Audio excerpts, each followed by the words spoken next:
Hello guys, what's going on? This is Darling Football, and today I'm gonna have to talk about the game that just ended. Manchester City versus Crystal Palace. 2-2 draw in this particular game. Honestly speaking, for those of you out there who are hoping that Manchester City are going to win the title for this particular season, I am fucking here to tell you that this is ever not gonna happen because Manchester City can never win the title for this particular season. How can you be playing 2-2 draw against Crystal Palace? I know, I'm aware that most of your players are injured, but guys, trust me, you cannot be playing with Crystal Palace with this squad. A squad containing Kevin De Bruyne, Savino, Haaland, Matteo Nunes, we have Gundogan, Bernardo Silva, Kawaka. All of these players are in this particular game, yet you weren't able to win this particular game. And you are here to tell me that Manchester City are capable of winning this particular season's title. God damn, I'm not gonna ever believe in this particular story because it can never fucking happen. Now, I'm not gonna blame anybody but Pep Guardiola. How can you be benching Doku in this particular game? How can Pep Guardiola be benching Doku in this particular game? Honestly speaking, he was supposed to come in. Even if he don't start, no problem, but he wasn't supposed to come in somewhere around 76 minutes in this particular game because Manchester City actually needed his service right from the start.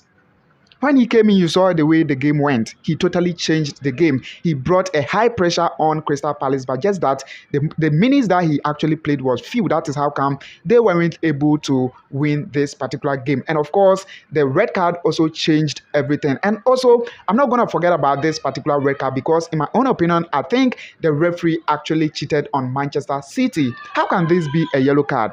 He wanted to clear the ball, but unfortunately, his leg rather touched the striker's leg. Honestly speaking, the leg didn't even touch it. His leg actually went under the player's foot. So, in ultimate view, it means that it's the player who actually stepped on Louis' leg. So, I think this wasn't supposed to be a yellow card at all. VAR was supposed to actually come in this. The VAR didn't review anything, meaning they are trying to cheat on Manchester City. In my own opinion, for the red card aspect,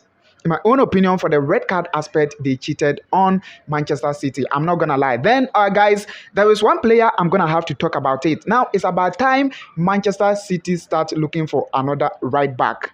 I know that Kawaka is there. He's fully fit, but guys, Manchester City must go in for another right back. Now, he is around 34 years old, meaning his age. We have been seeing Kawaka running normally in all matches that we have been watching previously. But guys, nowadays, he cannot do a lot of running because he is actually aging. So, it's about time they go in for another right back. I know that they are going in for Jeremy Frimpong from Bayer Leverkusen. But guys, they have to be really quick because he's aging and it's about time they start looking for another defender and then keep him on bench. Even if he will be playing, it shouldn't be all the 90 minutes. Look at the way he was rated, 6.9. It isn't bad, but guys, it is not up to expectation. Look at the way the player headed the ball right from his head. He couldn't even jump. So in my own opinion, I think the first goal, he is the one to be blamed for the first goal because he couldn't jump, he couldn't give any hard tackle to the striker, and this resulted in a goal. So they must go in for another right back in the club. Then Ortega, honestly speaking, guys, he didn't perform well at all in this particular game. Ortega didn't perform well. Look at the first goal. He could have,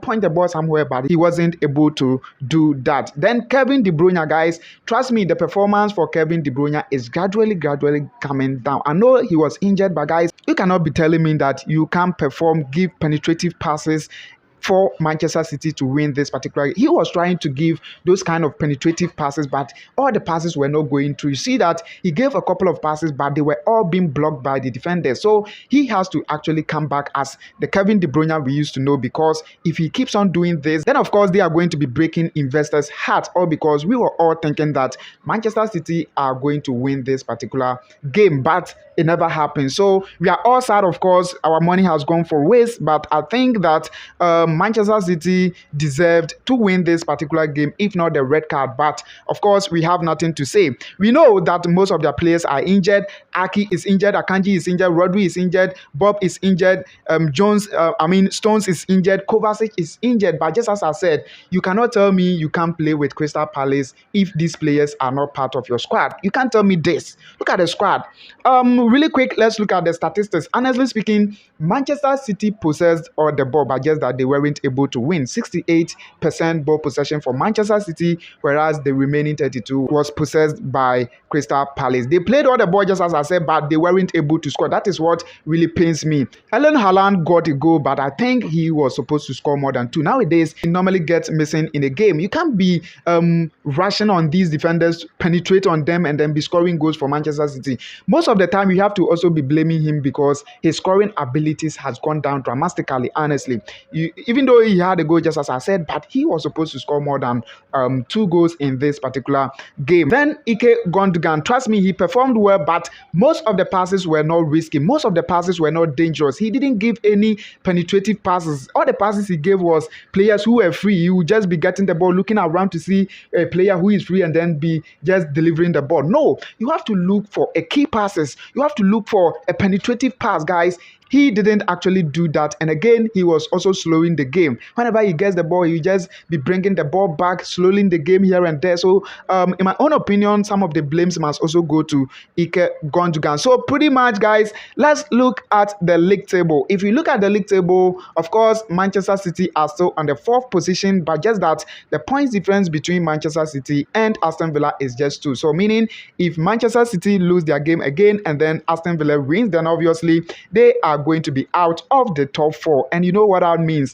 If Manchester City comes out of the top 4, then it means that pretty much Manchester City are going to put a whole lot of pressure on Pep Guardiola. And if care is not taken, they are going to sack Pep Guardiola from the team. So that is that for this particular game. Guys, I'm going to have to end here, but trust me, Chelsea and Arsenal are the good contenders for this particular season's title and not Manchester City. Of course, we all know and we are all saying that Liverpool are going to win this particular season's title. But guys, just as I said, Chelsea and Arsenal are good contenders for this this season's title, as well as Liverpool. So pretty much, I'm going to have to end here. I hope that you found this video useful. Make sure you give me a thumbs up, subscribe to the channel for more, and see you again on the next video. Have a nice day. Take care. Bye-bye.